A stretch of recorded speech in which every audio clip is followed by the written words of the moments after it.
your Spar pole training. My name is Boss Man. I'm Judd. And we're going to be your instructors today. So you're probably wondering, what is a Spar pole?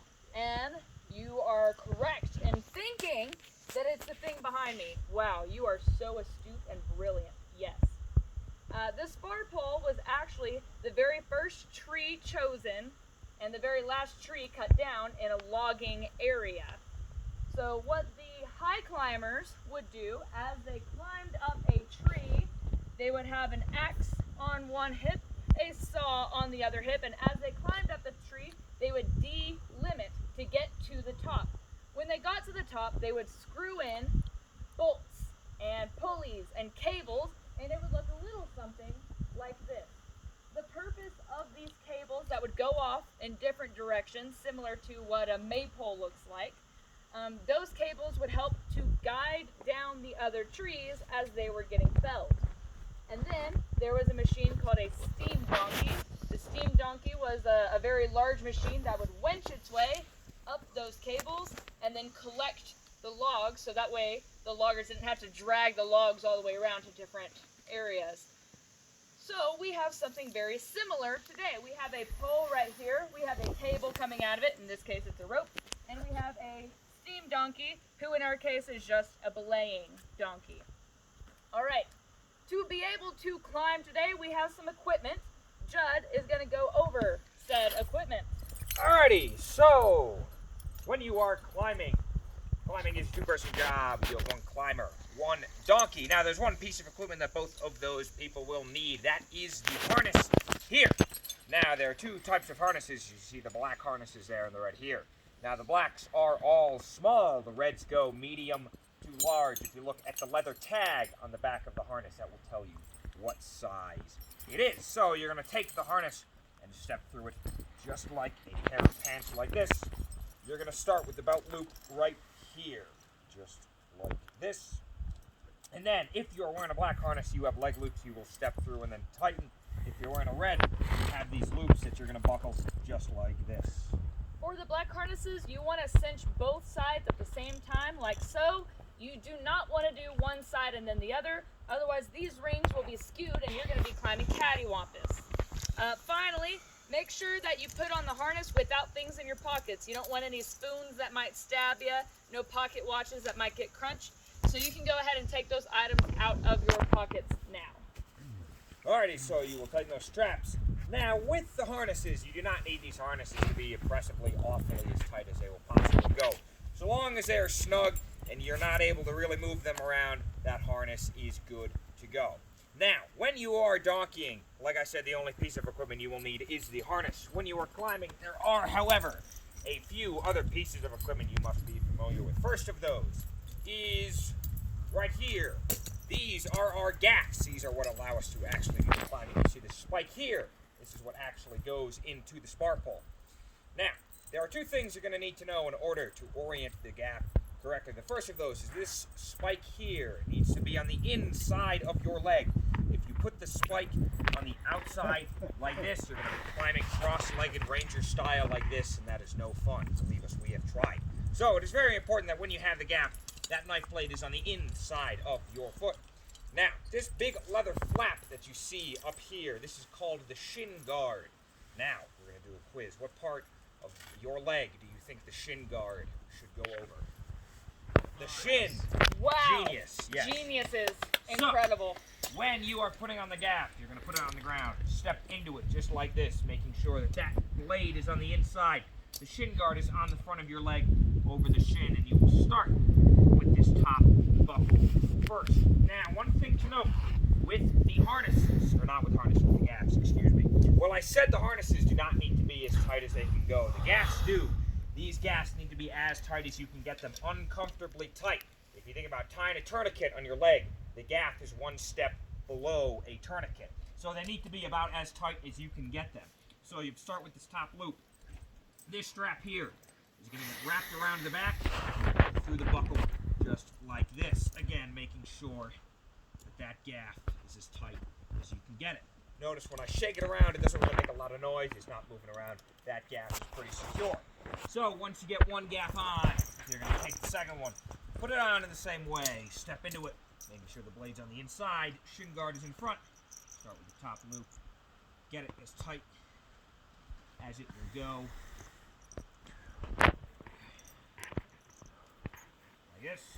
The strap goes around the back and through the buckle, just like this. Give it a shake. That gaff is secure. Now, my gaffs are on. However, I've made one critical error. I put my gaffs on here. I now have this long walk to the pole in which I could trip and fall and put a knife in my shin. So these gaffs are going to live by the pole. You will put them on when you come up to climb, just like these that are living here. Now, there are a few more pieces of equipment that you're going to need to climb. First of those is the rope here. Now, one very important thing to note with the rope. We must be the ones to tie you in to the pole and to the donkey pole. This is very important, even if you know a figure 8 trace or not. That's fantastic. We'd love to talk with you about climbing knots once the session is done. We still must be the ones to tie you in. So if you come up and you tie yourself into the pole, we're going to look at it and say, great knot, and then untie it and tie it ourselves. So please, do not tie yourself into the rope. You will also have gloves and the bucket. These are pretty self-explanatory. And the belt. We'll explain the belt in a little bit later when we actually get to the climb. When I get this stuff on, boss will talk to you about being a donkey. Alright, so just as Judd said, we have these knots right here. Please do not tie these knots. We might ask for you to untie the knots. If we do, leave this one behind. This is just a regular figure 8. We're doing a tracer 8, so we're going over it. So once you are the donkey, now that once again is the steam donkey, but in our case the steam donkey is the belayer. Once you're tied in, you're probably going to get very, very excited and want to walk backwards. You should not do that, because what happens when I walk backwards and I'm tied in, but my climber is not tied in? Where does the rope go? It goes up and then out, and then we can't use this pole anymore. So if you're the donkey, whenever you're tied in, just stay right here up on the post, so that way we do not lose that rope. Now this post right here is actually our friction block. The friction block takes 5 times the weight of the climber. So I'm actually only holding 1/5 of Judd's weight. So unlike in rock climbing, you do not need to try to match the weight of the climber and the belayer. So theoretically, I could belay for someone who weighed 400 pounds, even though I'm a pretty small person. So that is what the friction block is for.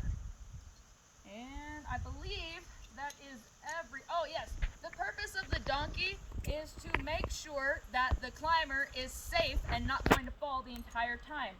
So while you are tied in and the other person is tied in, you do not want there to be any slack right here. We like to say that slack is whack. Whack. Your job is to make sure that there is never any slack in the line, so that way if your climber falls, they will not continue to fall until that slack is out. So always make sure that this rope is tight once both people are tied in and you are good to go. The general rule is that for every step the climber goes up, you take 1 step backwards. You should be able to lean backwards, and that will make sure that there is no slack in the rope. And now that I have talked about the donkey, I'm going to have all of y'all stand up and walk over to where Judd is, and he's going to show you the proper form and technique to climb. Alrighty, all come over here. Now, one thing to note, when you are in the yard, when people are climbing, there are only 2 places that you must not stand. The first is under the climber. The second is under our line here, so you can fan out around it. Just don't stand under the pole. Now, my gaffs are on, my harness is on, all my equipment is on, gloves, bucket, and the belt. Now, one thing to note with the belt. This carabiner here is going to clip facing outward.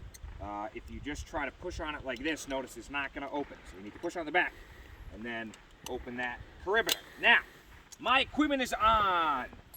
I'm all prepared. Does anyone know what the last step that I must do before I can climb? Unclimb. Talk to your mule. Talk to the donkey, yes. That is very important. You must have effective communication with your donkey. So I'll start by saying, hey donkey! And I'm going to give my best donkey impression. Hee-haw! Donkey will do the best donkey impression. I'll say, are you ready to climb? And I will answer. But, am I ready to climb? Shake your heads. No. Because they're still slack. Once you are ready, your person's tied in, and you can do this, then the donkey can say, yes, I am ready. And then you are going to ask, Logger, are you ready? I am ready. And then finally the donkey will say, log on. All right, I've communicated with my donkey. That means I'm ready to climb. So, a couple notes that we have for you on climbing the spar pole. Now, the first of those is notice that as I take steps up the pole, my feet, more importantly, my heels are close together. We are climbing the front of this spar pole. What you do not want to do is wrap your legs around the side like this. You can already see I start to sway and lose balance. You do not want to climb the side of the pole. We are climbing the front. This is the same method that people in California use to climb large redwoods. And I do not believe that any of you can wrap your legs completely around a giant redwood tree. So, we are going to want to be climbing the front of this pole. The next thing is, notice the steps here are small. You want about a 6-inch step. You don't want to take a giant step like this up the pole because that'll tire you out much faster. Small steps. This is just like climbing the rungs of a ladder. You don't want to climb a ladder 3 rungs at a time. You don't want to take giant steps up the spar pole. So once you have taken those steps, the next step is to get your belt up. Now notice, if you're leaning back on the belt like you should be when you are climbing and you try to move it up, it's not going to go anywhere. We see this all the time. People sit here and do this all day to try to get the belt up. It's not going to go anywhere. So what you're going to need to do is pull yourself into the pole to get that belt up. You want to bring your whole body forward into the pole in order to get that belt up. Now, one of the last things about taking steps, notice that while I'm in the pole like this is my rest position. My legs are straight, my knees are locked out. One thing you do not want to do is have your knees bent like this. You want to keep your legs straight. So when I take a step up, this leg that stays in the pole stays straight, that knee stays locked. I plant this foot in, and I straighten that leg, step up on it, and plant the next foot in. My legs are straight, then you move the belt up.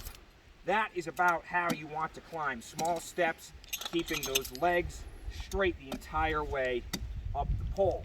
Now, a couple other things. You are going to have to give it a bit of a kick. You don't just want to step up. Notice I'm giving these a bit of a kick to get them into the pole. Now, as you are climbing and climbing, you're going to keep going. Your donkey's going to keep walking backwards because eventually someone's going to fall out of the pole like this. Your gaps are coming out and going to fall. That's okay. That is what the donkey is there for, to catch you when you inevitably fall out of the pole. So when you fall out, what you're going to do, you're going to push yourself out from the pole, get your gas back in like this, and continue to climb. Now, that is how you're going to climb. You're going to keep going and going and going. One more tip we have for you while you are climbing. One complaint that we hear very frequently from people is that their hands are very tired. One reason that people's hands are tired is because when they get up on the pole, they are hanging onto this belt for dear life, like this. If you do that, your hands are going to get tired very quickly in a task that is already strenuous. So, it is very important that you trust your equipment. Notice that I'm leaning back. I'm not holding onto the belt. I'm trusting that belt to hold me up. If you are like this and your legs are straight, you can stay like this all day. You're not going to go anywhere. You're going to have to be able, it is disorienting being up on the pole, but you are going to have to be able to trust this equipment. Now, you're going to keep climbing and climbing and climbing and hopefully make it all the way to the top. And hit that curb at the top or as far up the pole as you want to go. Then you're ready to come down. Before you can come down from the pole, there's one very important step that you must do, and that is give out your mightiest logger yell, which might sound something like this. To catch my breath, excuse me.